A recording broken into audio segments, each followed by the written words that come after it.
Hey, how's it going? Today is 20th of April, Saturday, and we're taking a look at the market and what opportunities we can find. Let's just think slightly different, right? Let's take a look at chocolate and potentially where supply chain, all these kind of great things, right? When it comes to chocolate, myself, when it comes to chocolate, I don't really enjoy chocolate. so there are some formulas that are usually using then in determining what product is good, what's bad. I kind of like it, but I not necessarily agree with how much sometimes people consuming how much chocolate, right? So once that been said, once that been said, let's take a look at chocolate and potentially supply chains, right?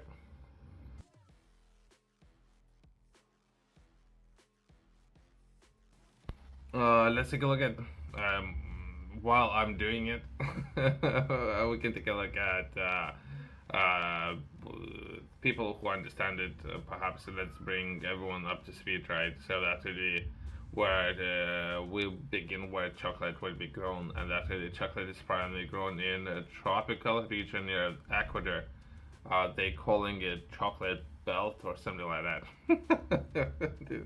Ecuador, probably in West Africa. That would be Southeast Asia, Central of South America's cacao trees from the chocolate is delivered, thrive in hot, rainy climates with well distributed rainfall and rich fertile soil. Countries such as that's the countries that we're gonna be taking a look at. That would be Ivory Coast. We're gonna be taking a look at Ivory Coast. We're gonna be taking a look at Ghana. I didn't know about Indonesia. Perhaps I should be taking a look at that. But I'm gonna be taking a look at. I did some prep work, right? Ivory Coast, Ghana, Cameroon, and Nigeria. So that's countries that we're going to be taking a look at. And Ecuador and all are among the largest cocoa producers globally. The cacao beans harvested from these regions are the processed in chocolate products worldwide, right? So myself, I'm interested in four different countries, and let's see how we can potentially reach out to these countries and buy some chocolate, I guess. Percentage-wise, I'm going to be taking a look at the countries who are producing half of world's population production or the entire population of chocolate. So I'm going to be taking a look at those countries, right? Perhaps some of the countries out there they do produce it, but on smaller scale. So I'm going to be taking a look at top four countries and potentially half of the supply of chocolate. So that's why I'm interested. Chocolate itself as a product, I think it just depends what people are doing with it, right? So it's kind of controversial when it comes to chocolate, but let's take a look at what we can do with it later. First, let's reach out and find suppliers.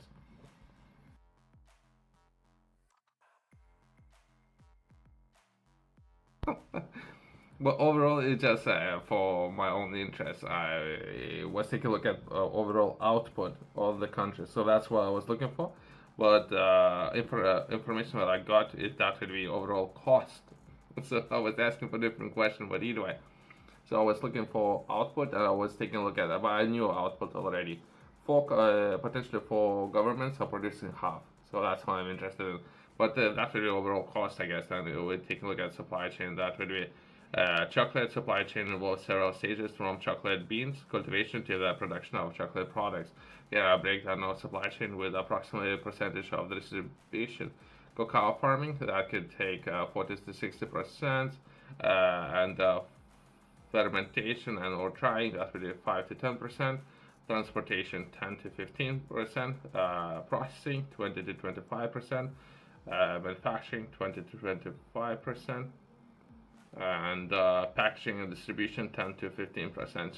So that would be overall cost, meaning that one of the leading costs that the business can have that would be just sourcing raw materials that to work with, right?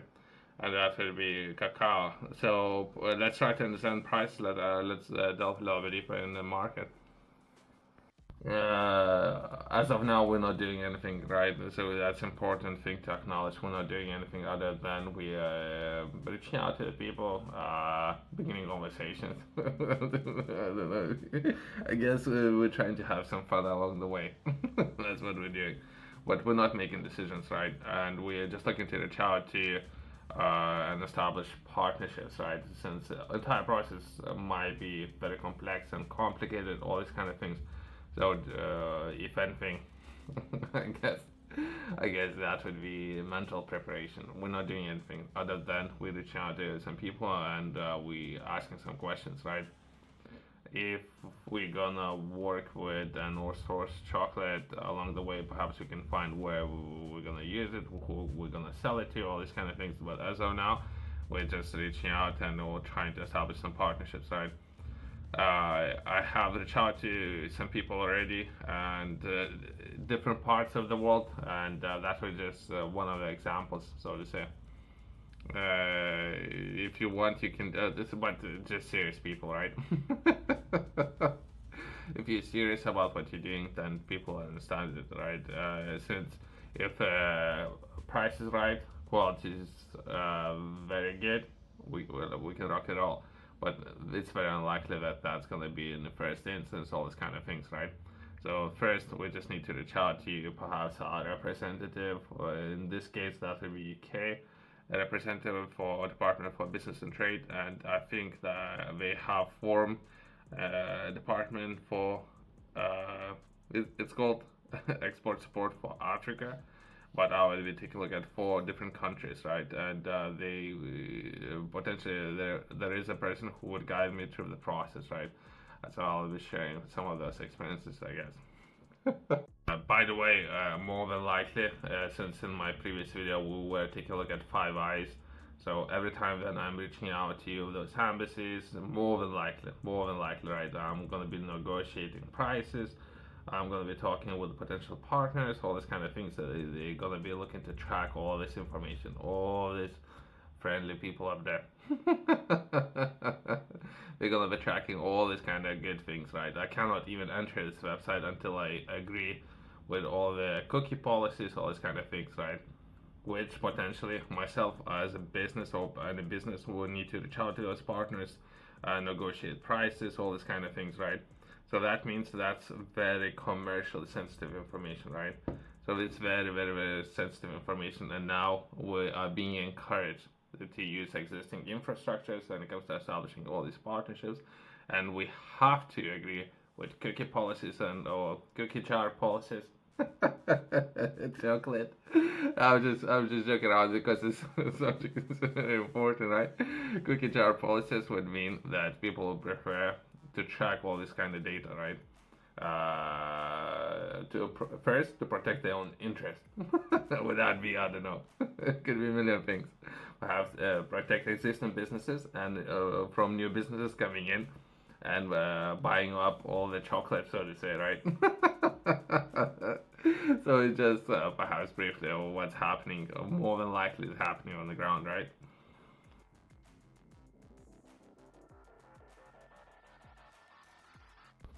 I don't know how much ground I might be able to cover since a lot like to keep this video short, right? But I would highly recommend for people who are interested in establishing those businesses, all these kind of things, right? Perhaps we can take a look at just one example. I might have to do everything in my own time, right? So that would be for governments and potentially for people, for embassies, so to say, right? I'm going to be reaching out to you and establishing working relationships and would be looking to capture half of entire output of the world's chocolate, right, within four governments, right? But let's take a look at the first one. That would be Ivory Coast. That would be the Republic of Cote d'Ivoire. Okay, okay.